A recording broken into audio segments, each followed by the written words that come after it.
Bonjour à tous et bienvenue à notre session live hebdomadaire T-Shirt Africa. Aujourd'hui, c'est notre champion, Lodi Guerele, qui va nous parler du suivi des eaux de barrage au Burkina Faso. Lodi n'est pas nouveau ici, c'est notre plateforme. C'est un spécialiste en sciences géographiques avec une expérience de plus de 15 ans. Il a commencé par l'université de Chang au Cameroun où il a fait l'hydrologie. Et par après, il a travaillé pour les organisations non gouvernementales, les institutions publiques et le secteur privé. Et par après, il a passé par l'Afrique du Sud, l'Université de Johannesburg et l'Université de Curtin en Australie, où il a étudié comment gérer l'industrie de gestion d'exploitation minière d'une manière durable. Et par après, il a exprimé son intérêt au suivi des eaux de barrage. C'est comme ça qu'il a commencé à exploiter la plateforme de South Africa. Actuellement, il est étudiant doctorat à l'université Joseph Kizilbo au Burkina Faso. Et aujourd'hui, c'est un grand plaisir de vous avoir, Lodric. À vous la parole. Bonjour à tout le monde. C'est toujours un plaisir de retrouver la chaleur que nous avons ici sur la plateforme de Digital Health Africa. Et comme vous l'avez annoncé, aujourd'hui, je vais faire une présentation sur... est-ce que vous pouvez me permettre de partager mon écran? Oui, vous pouvez partager maintenant. D'accord, merci. Je vous en prie.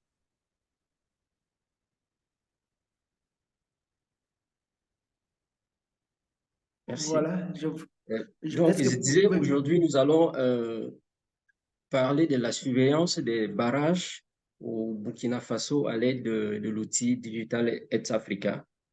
Je n'ai plus besoin de me présenter, cela a déjà été fait. Cela dit, les ressources en eau de surface sont connues pour être les plus accessibles. Désolé. Et l'agenda 2030 des Nations Unies dispose de 17 objectifs de développement durable, parmi lesquels l'objectif de développement durable numéro 6, qui définit le garantissement de l'accès à tous à l'eau et l'assainissement et l'assurance d'une gestion durable de ces ressources en eau. Et son indicateur 6.6 voudrait que d'ici 2020, que les ressources, les écosystèmes liés à l'eau, notamment les montagnes, les forêts, les zones humides, les rivières, les aquifères et les lacs soient complètement restaurés et protégés, ce qui n'en est pas encore le cas jusqu'aujourd'hui. En son sous-indicateur 6.6.1, qui parle de changement de l'étendue des écosystèmes liés à l'eau, ce sous-indicateur dispose de 4 thèmes, notamment l'étendue spatiale des écosystèmes liés à l'eau, la quantité d'eau contenue dans ces écosystèmes, la qualité de l'eau au sein de ces écosystèmes et la santé ou l'état de ces écosystèmes. Le Burkina Faso est un pays du Sahel de l'Afrique de l'Ouest, que voici situé entre le Mali, le Niger, le Bénin, le Togo, le Ghana, la Côte d'Ivoire. C'est un pays qui contient près de 22 millions d'habitants.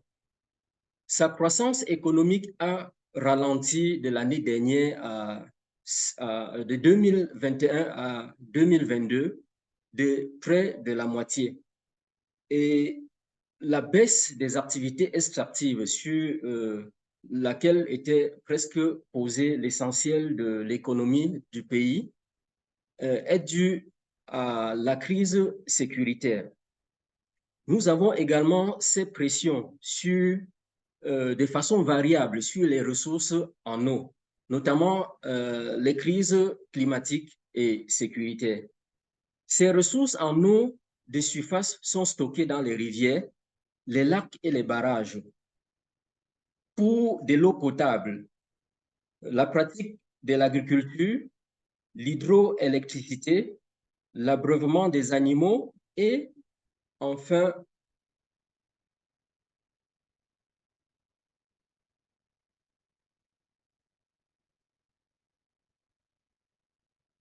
désolé. OK. Que devient les étendues d'eau des barrages et des lacs en cette période de crise climatique et sécuritaire? Nous avons mené une étude sur l'étude, nous avons mené cette étude sur l'étendue des eaux des barrages et quelques lacs au Burkina Faso de décembre 2016 à juin 2023. Plus d'une centaine de barrages ont été concernés. Et l'outil utilisé ici, c'est Digital Health Africa. Et voilà à peu près quelques barrages que nous avons sélectionnés pour cette étude. C'est quoi Digital Health Africa? Il s'agit d'un outil mettant à disposition des données satellitaires pour le développement de l'Afrique.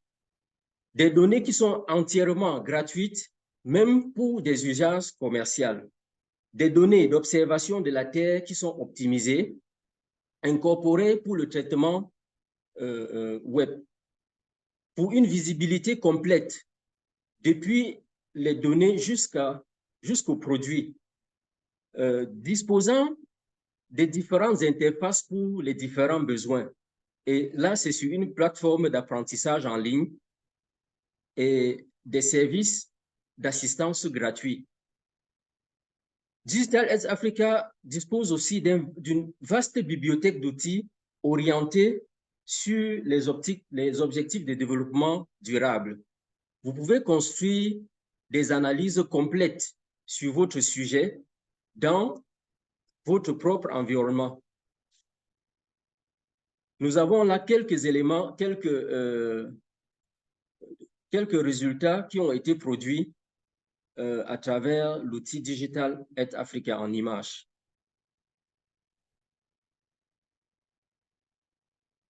Digital Health Africa est basé sur des notebooks, ce que nous appelons des bloc-notes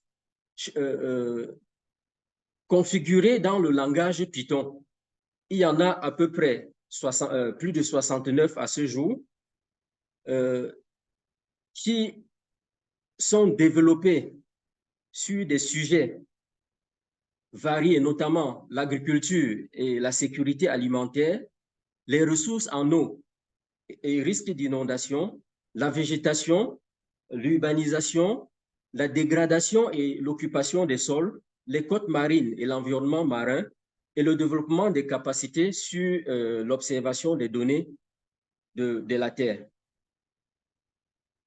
Ces données satellitaires incorporées dans l'outil Digital Health Africa sont des données de Sentinel-2, des données de Landsat 5, 7, 8, 9, des données de Sentinel-1, des Digital Elevation Model et des données AWIS mosaïque annuelles. Ce qui nous a intéressés était des données de Sentinel-2 qui a permis d'utiliser ces indices spectraux pour détecter la présence ou la non-présence de l'eau, combinés dans l'index de différence de l'eau normalisée et modifiée, ce que nous avons appelé le Modified Normalized Different Water Index.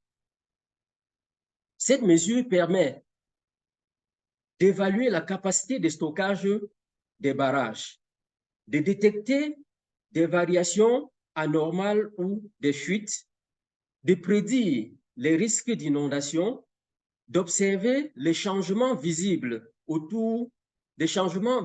dans les contours des plans d'eau, tels que des fissures et les affaissements qui peuvent être identifiés à l'aide des images optiques à haute résolution. Cela contribue à la gestion durable des ressources en eau et à la prévention des risques liés au barrage. Le MNDWI utilise la bande spectrale 3, qui est la bande verte, et la bande spectrale 10, 11 et 12, qui sont les bandes SWIR, l'infrarouge, les bandes courtes de l'infrarouge.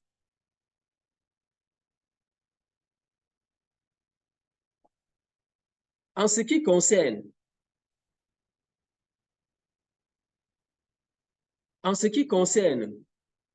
les résultats, les données que nous avons ressorties des algorithmes de ces notebooks nous présagent une situation qui peut aller des dommages liés aux inondations jusqu'aux catastrophes. Le cas à surveiller, c'est le cas du barrage hydroélectrique de Kompienga dans la région de l'Est du pays, qui est en pleine zone de crise, en zone de crise sécuritaire. Le traitement des données a affiché un ensemble de métadonnées de sortie basées sur les valeurs du MNDWI qui sont classées telles que ci-dessous.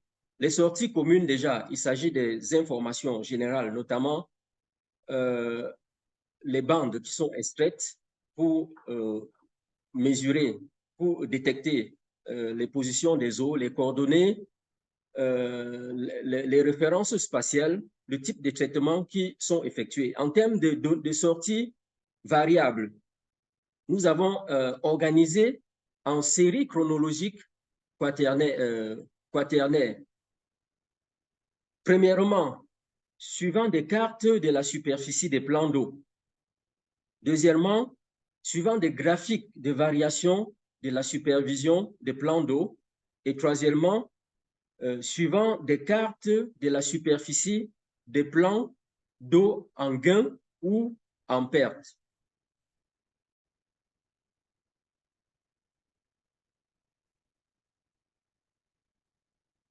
En ce qui concerne le résultat sur la superficie des plans d'eau, de 2016 à 2023, un ensemble de 24 cartes combinées tous les 4 mois sont ressorties et positionnées à notre gauche là. Le plan d'eau présente la même allure sur tout le barrage étudié avec la grande superficie en septembre et qui décroît jusqu'à la superficie la plus étroite en juin. Cette colonne-ci, je ne sais pas si vous voyez mon curseur, cette colonne, c'est le mois de juin de chaque année. Ça, c'est l'année 2017, l'année 2018, 2019, 2020, 21, 22 et nous sommes en 2023. Il faut constater que la taille, ou du moins la forme de la superficie du lac est très amaigrie au mois de juin. Donc, on a cette évolution. En décembre, on a une grande superficie qui commence à diminuer jusqu'à atteindre le pic le plus bas, son volume, la superficie la plus réduite en juin. C'est le cas presque toutes les années, sauf que depuis 2023, depuis 2022, nous avons en décembre 2022 une superficie qui évolue jusqu'en juin, mais se recharge, les eaux rechargent rapidement, mais depuis cette recharge, nous constatons que de décembre 2022 à juin 2023, la quantité d'eau, ou du moins la superficie qui devait être amaigrie comme les années précédentes, semble ne pas avoir amaigri. Ce qui signifie que la quantité d'eau est restée presque intacte dans le barrage. Cette tendance est commune avec les résultats d'autres sites, tels que les lacs des barrages d'Indem, le barrage de Bourmiougu, le Yatenga, le barrage de Magoy, le barrage de Dibo, le barrage Kanazoué, le barrage de Guiti, le barrage de Nya-Bolandi. Nous ne pouvons pas tous les citer. En ce qui concerne les graphiques des variations de la superficie des plans d'eau, tous les réservoirs montrent les mêmes tendances d'évolution, avec un pic, avec les pics les plus élevés enregistrés vers le mois de septembre et les pics les plus bas vers le mois de juin, ce qui corrobore avec les images de la superficie que nous venons de présenter. La tendance se voit sur ces cartes. Nous avons sur cette figure la variation de l'étendue de l'eau en fonction des années. Nous remarquons effectivement qu'en mars, les pics sont les plus bas, mars-juin. Et vers septembre, le barrage s'est bien rechargé et les pics sont très élevés. Sauf que vers septembre 2022, on a un chargement élevé et en mars-juin, on devrait en juin avoir un pic un peu plus bas. Nous n'avons pas considéré cette chute vers le bas parce qu'au moment où nous tirions cette carte, les données satellitaires n'étaient pas encore disponibles. La figure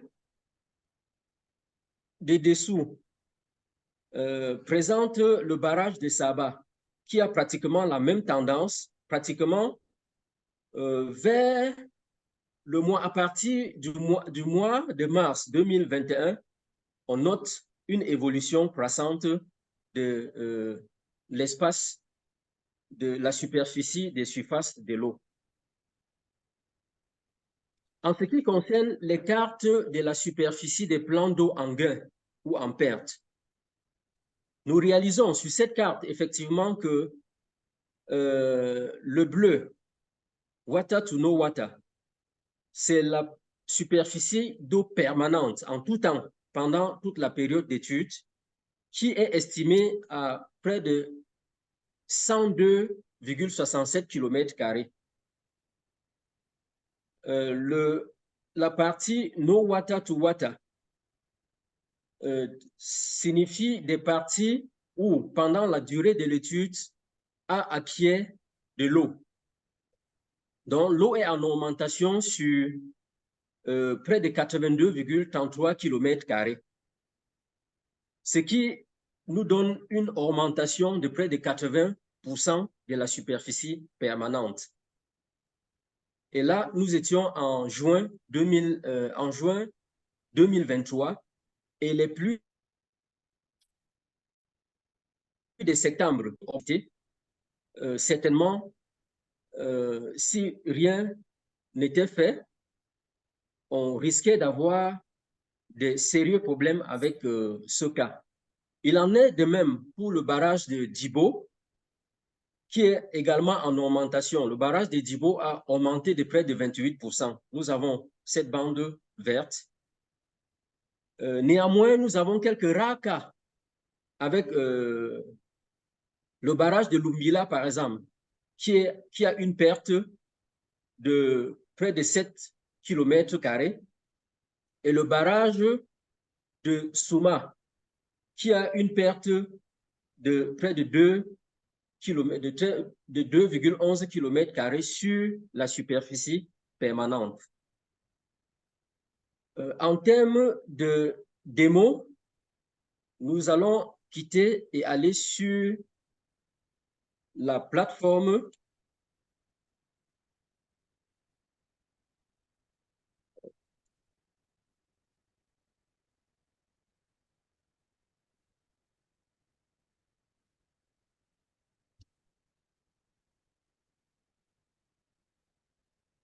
Je suis désolé, la plateforme doit avoir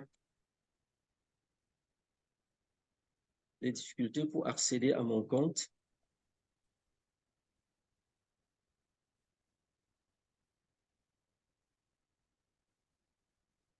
La plateforme c'est un peu occupée maintenant. Après. OK, d'accord. Donc, nous n'aurons pas accès à la plateforme actuellement.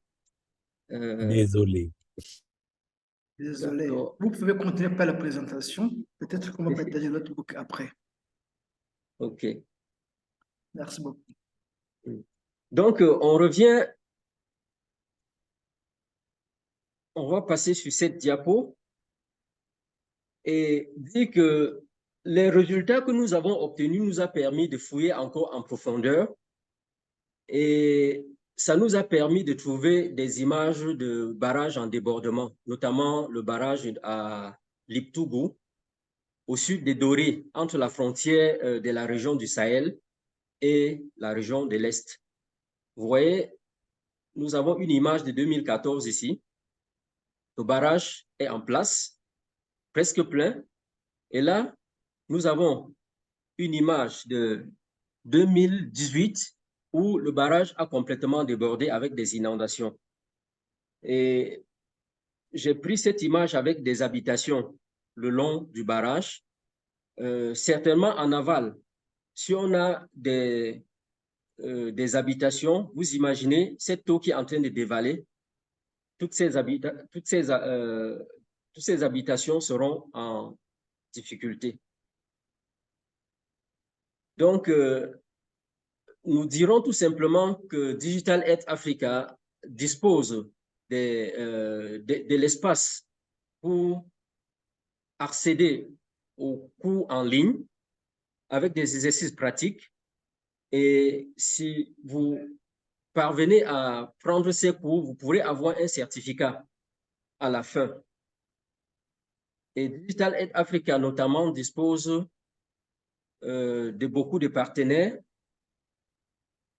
Et pour plus d'attention, vous pouvez contacter le manager de développement des capacités, le docteur Moubea, ou encore Edouard, le technicien des plateformes, ou bien Joseph, qui sont avec nous aujourd'hui.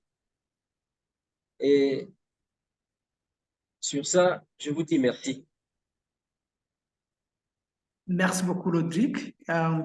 Merci aussi à nos auditeurs maintenant. Et vous avez pu explorer plus de capacités des plateformes du South Africa, surtout pour le suivi des eaux de surface. Et je pense que s'il y a quelqu'un qui aurait une intervention, pourrait juste allumer le micro et poser la question. Surtout notre cher Bako, je le vois en ligne. Bako, quel commentaire là-dessus?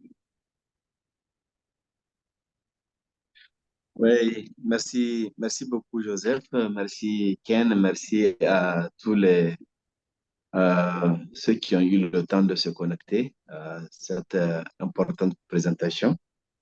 Je voudrais dire merci à Rodrigue, mais Rodrigue, tu as oublié aussi de citer des partenaires importants qui ont contribué pour ce travail et dont maintenant la communauté est en train de s'en servir.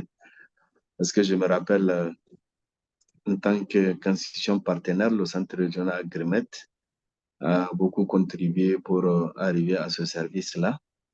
Donc, c'est vraiment une fierté pour nous de voir aujourd'hui qu'il y a une appropriation parfaite de ce qui a été développé et, et surtout en montrant le cas concret d'une utilisation au niveau du contexte sahélien, le Burkina, parce que le contexte sahélien est assez particulier. Alors, ce que je voulais quand même dire, Rodrigue, c'est que je vous remercie beaucoup pour la présentation, pour l'appropriation. J'ai des commentaires, en même temps, j'ai quelques questions. Parce que quand nous avons effectivement conçu cet outil, c'était pour pouvoir aider les techniciens à pouvoir s'en servir Donc, au lieu de faire le tour des institutions à chercher les données à gauche, à droite, même nous assurer que tout est disponible au niveau de la plateforme digitale Health Africa, ce qui est en train d'être une réalité. Et en tout cas, nous remercions ceux qui animent Digital Health Africa, en tout cas, pour cette avancée, premièrement. Deuxièmement, j'avais voulu aussi, parce que quand on vous suit dans votre raisonnement, Rodrigue, au niveau des basses eaux et des hautes eaux, je suis un peu confus. Tantôt, vous parlez de décembre. Il y a aussi, vous avez parlé d'un pic en septembre. Alors, je ne sais pas exactement pour le cas de Burkina ou de ces différents barrages-là, qu'est-ce qui représente de façon générale la période au cours de laquelle on peut s'attendre à des hautes eaux et celle au cours de laquelle on peut s'attendre à des niveaux bas dans ces différents réservoirs-là. Et est-ce que aussi on peut faire le lien entre justement ces deux notions de basses eaux et hautes eaux avec un peu la saison de pluie en fonction des zones agroécologiques que vous avez au Burkina? Parce que je sais qu'il y a la zone sahélienne, il y a la zone soudano-sahélienne et la zone soudanienne. Est-ce qu'en fonction de chaque zone, peut-être on a ces périodes-là qui peuvent changer en fonction de la zone ou bien de façon générale, on a le mois de décembre ou celui de septembre là dont vous avez parlé qui représente les hautes eaux et vous avez parlé aussi de juin et tantôt parfois aussi vous parlez de mars. C'est ma première question. La deuxième question aussi, j'avais voulu pour certains, peut-être au lieu de parcourir beaucoup de barrages, prendre peut-être un barrage et certes, Digital a mis à votre disposition un certain nombre de données, mais peut-être il y a des efforts personnels que vous devrez faire. Par exemple, peut-être prendre le barrage de Bagré et essayer de délimiter son bassin versant, un peu l'estimation de la pluie et faire le lien entre, en tout cas, une appréciation générale compte tenu de la forme du bassin, la superficie, le temps qui est peut-être la goutte qui est un peu éloignée, prendre pour pouvoir arriver au niveau du lac.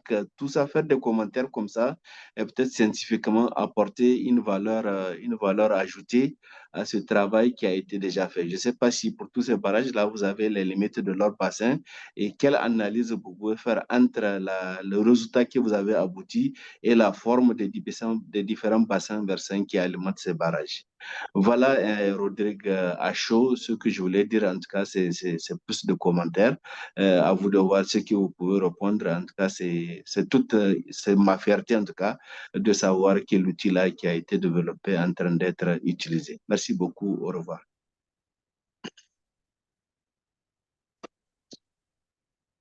Ludwig, fermez votre micro.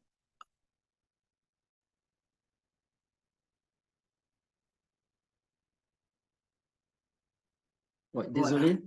Voilà. Merci beaucoup, Monsieur Bako, pour ces commentaires et ces questions. Et désolé pour n'avoir pas mentionné Agrimet ou le travail que vous avez tout fait. La prochaine fois serait la bonne. Déjà que c'est un travail de pionnier.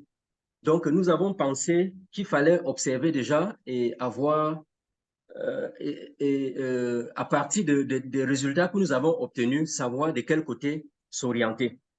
C'est la raison pour laquelle nous avons choisi d'abord de regarder plusieurs barrages à la fois. Mais cette fois-ci, nous avons pu, ce travail également nous a permis de comprendre qu'il y avait d'autres barrages qui étaient dans plus de difficultés, ou du moins qui devaient faire l'objet de plus de suivi, notamment le barrage de Kompienga. Donc, le fait de regarder tous ces barrages ne limite pas le travail. Ça nous a permis de savoir par où est-ce que nous allons, quel est le barrage que nous allons choisir pour les études un peu plus approfondies, notamment sortir de l'eau pour entrer dans le bassin versant et suivre tout ce qui se passe là-bas, notamment les sédiments, parce que l'augmentation de l'étendue de l'eau ne signifie pas forcément que c'est la quantité d'eau qui est en train d'augmenter. Ça peut être également l'ensablement qui est en train de combler le fond du barrage et puis qui permet à l'eau de s'étaler sur la surface. Donc, il y a beaucoup de choses à faire à la suite de ce résultat préliminaire que nous avons eu. Maintenant, si je reviens à la première question, le lien entre la période de basse eau et la période de haute eau, effectivement, si nous regardons ce graphique, nous voyons que généralement, l'algorithme a classifié, a calculé les surfaces d'eau en utilisant les images en classifiant les images sur 4 mois. C'est la raison pour laquelle au courant d'une année, on a 4 valeurs seulement. Donc, c'est au courant de ces 4 mois que se situe le pic. On ne peut pas, a priori, définir le pic strictement au mois de mars, mais nous savons que ce pic se situe entre mars et juin. Donc, on a mars, avril, mai ou juin, ou bien, notamment le cas de 2018, là, on a en 2018, en mars 2018, la réduction de la surface qui se poursuit jusqu'en, on a mars, là c'est juin.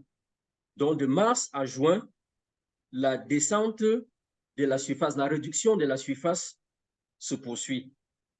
Et puisqu'on sait qu'à partir de septembre, ou du moins il y a les grandes pluies, ce sont ces grandes pluies-là qui viennent remplir les barrages pour que la période des 4 mois qui ira certainement de septembre à octobre, qui tourne autour de septembre, puisse remplir le barrage. Donc le pic de septembre ici, c'est un pic qui se situe selon l'algorithme entre ces mois. Ça nous a permis également de définir un autre travail là-dessus avec sur les changements climatiques. Donc, nous sommes en train d'essayer de voir comment se comportent les données pluviométriques vis-à-vis de ces données de l'étendue des surfaces d'eau. Dans ce cas, on aura terminé ce travail-là, qu'on pourra exactement dire à quel niveau, quelle est la relation des étendues d'eau avec de l'évolution des étendues d'eau avec l'évolution des pluies. Je ne sais pas si j'ai répondu à la question de façon satisfaisante. Sinon,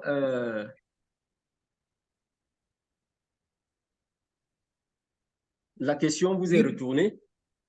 La parole vous est retournée pour... Oui. Oui, Rodrigue, je pense que vous aurez discuté entre vous et je sais bien que Bako connaît tous les théories derrière, mais je vois que Selou avait levé sa main. À vous la parole, Selou. Oui, bonjour à tous. Bonjour. Allô? Oui, d'accord. Déjà, tout d'abord, je remercie donc tout un chacun pour ce travail, en tout cas, de terrain qui est rendu là. Et, en tout cas, félicitations. Quand bien même c'est vrai qu'il reste encore à améliorer, rien n'est parfait, on cherche toujours à atteindre donc, la perfection. Alors, d'abord, je vais me présenter. Je suis donc Mamadou Selou Diallo, ingénieur de génie rural, donc spécialiste en aménagement hydro-agricole et en tout cas gestion de l'eau. Ce domaine m'intéresse beaucoup, notamment le suivi des barrages, parce que c'est important, notamment en termes de disponibilité de la ressource en eau. Alors, j'avais une préoccupation, je pense qu'elle est prise en partie, je vais quand même la poser pour toujours jeter la réflexion. C'est concernant en fait les capacités des barrages qui sont suivis. Parce que voir comme ça simplement les plans d'eau par image satellitaire, ça donne, c'est vrai, une étendue de la superficie.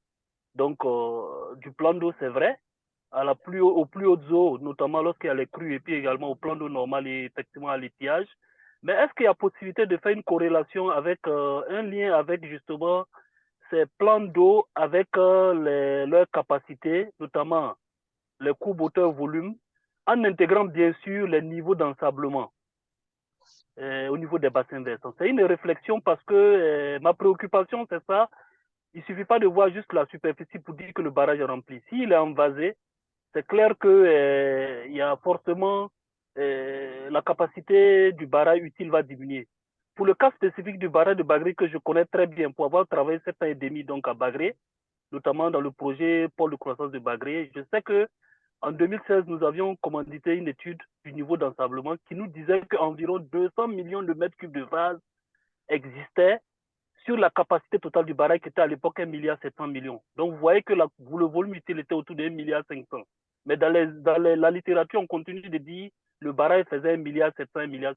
Donc, c'est une problématique, notamment dans des pays sahéliens où l'activité anthropique est très forte au niveau des berges. Je la pose, c'est de voir en tout cas, même si ce n'est pas forcément avec vous, hein, si avec d'autres chercheurs, il y a possibilité de faire en tout cas cette corrélation-là. Je vais m'en arrêter là, donc restez à l'écoute par rapport aux commentaires et aux réponses à ma préoccupation. Merci. Merci beaucoup, Monsieur Cellou Diallo.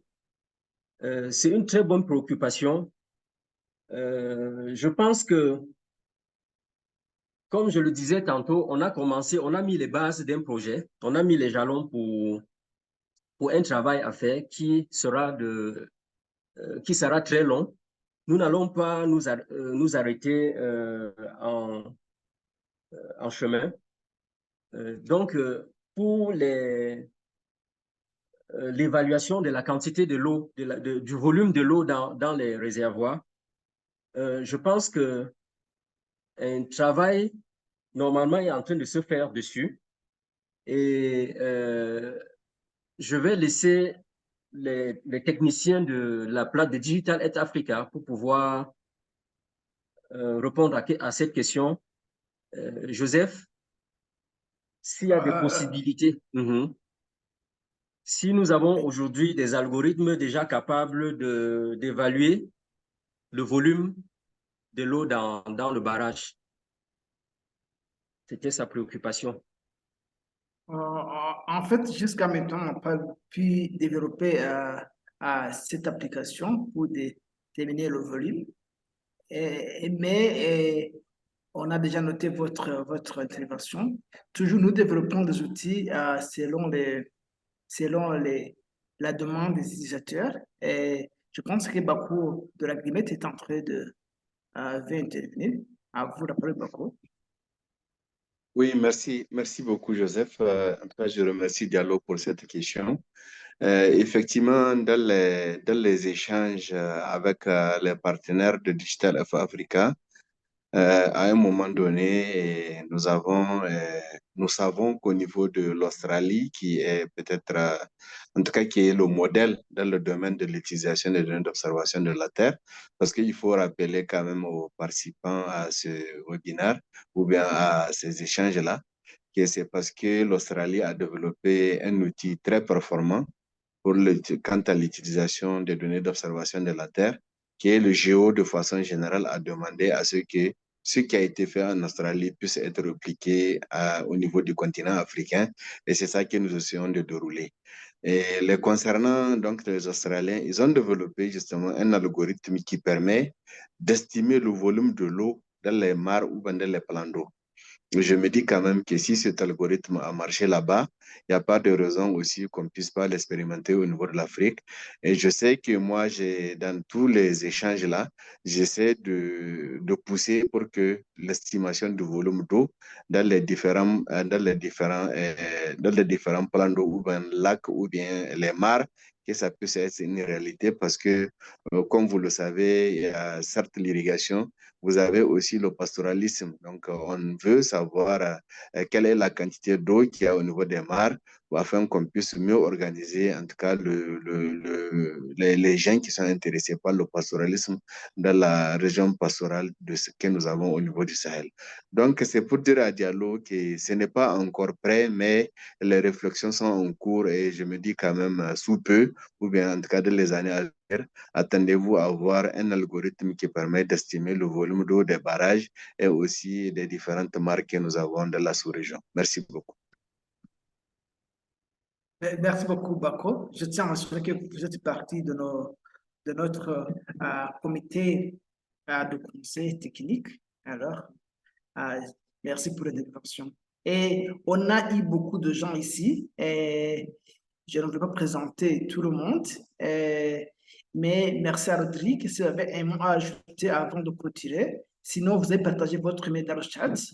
On peut rester en contact avec n'importe qui, collaborer à l'amélioration des algorithmes ou bien co-développer d'autres cas d'application dans différents pays. À vous la parole, Rodrigue. Merci beaucoup. Je pense que s'il n'y a plus de questions, ce serait tout pour moi. Et je ne manquerai pas de remercier les uns et les autres pour leur participation. Moi, Aussi bien. Rodrigue, moi, j'ai une question, s'il te plaît. OK. OK, allez-y. Allez-y. Merci beaucoup. Veuillez allumer votre micro, Ouedraogo. Vous m'entendez maintenant? Oui, oui. Oui, allez-y. Ah, OK. Donc, moi, c'est Ouedraogo Yacouba. Je suis doctorant en géoressources au sein du laboratoire de géosciences et environnement de l'Université de Kijarbo. Je travaille beaucoup plus sur les gisements aurifères, notamment les altérations en fait en lien avec les minérations aurifères dans les ceintures brimiennes de Burkina Faso. Alors, je tenais à remercier beaucoup Rodrigue Fortier pour vraiment cette dimension intégrée en fait du traitement en fait de la dynamique en fait des eaux des barrages, parce que en fait c'est une question qui va un peu révolutionner en fait le suivi en fait des niveaux d'eau dans nos barrages au Burkina Faso ici. Donc, je pense que l'approche elle est vraiment innovatrice. Et je tiens beaucoup à le féliciter vraiment pour les résultats préliminaires déjà obtenus. Moi, je voulais lui poser une question. Est-ce que sur Digital F Africa, est-ce qu'il y a des algorithmes qui permettent en fait de cartographier en fait les zones d'altération dans nos ceintures de l'os verte là? Est-ce qu'on peut développer un algorithme dans ce sens-là? C'est la question que je voulais lui poser, mais aussi poser à tous ceux-là qui s'occupent en fait de cette plateforme-là. D'accord, Monsieur Bako, Joseph. En tout cas, je n'ai pas pu comprendre quel algorithme. Oui, en fait, actuellement, avec le contexte sécuritaire actuel, l'accès à nos terrains là, est plus ou moins complexe actuellement. Donc, je me disais actuellement, est-ce qu'il y a des algorithmes qui peuvent, qui peuvent être développés pour faire un peu de la cartographie de bureau, j'allais dire, pour faire des cartographies prédictives avec les indices de minération qu'on a actuellement, qu'on a pu cartographier de par le passé. Est-ce qu'avec ces indices-là, c'est possible de donner des algorithmes pour pouvoir en fait faire des cartes prédictives pour servir en fait à l'exploration minérale? C'est un peu ma préoccupation. Merci beaucoup, Ouedraogo. Jusqu'à maintenant, comme je vous disais, on n'a pas encore, on s'est toujours intéressé à construire des algorithmes qui plus ou moins descriptifs, qui essaient de comprendre le passé jusqu'au présent. Prochainement, on va passer aux algorithmes prédictifs qui n'ont pas encore été développés, mais c'est une remarque qu'on a reçue de plusieurs utilisateurs. Et notre équipe scientifique en est conscient. Je pense que dans l'avenir, c'est ce qui va suivre. Merci. Merci. Ok, merci beaucoup pour la question. Ce qu'il faut retenir, effectivement, c'est que l'outil est nouveau et est en construction et en perpétuelle amélioration. Donc, d'ici là, certainement, nous pouvons avoir, comme M. Joseph le disait. Y a-t-il d'autres questions? Je pense que la discussion peut se continuer en fait, discussion individuellement. Je tiens à remercier tout le monde, nos partenaires, d'Aprigiste, d'OSS, ceux qui nous ont participé pour la première fois, nos partenaires de South Africa. Maintenant, avant de clôturer, je voudrais qu'on allume la caméra pour une photo de groupe. Mais en attendant, vous pouvez explorer nos plateformes. C'est sur notre site web, digitalearthafrica.org, nos réseaux sociaux, comme notre Twitter, notre compte X pour le moment, et notre compte LinkedIn, et la session que nous venons d'enregistrer sera disponible d'ici peu de minutes sur notre plateforme YouTube. Et si jamais vous voulez écrire un email, veuillez écrire à travers info@digitalearthafrica.org. Je pense que maintenant,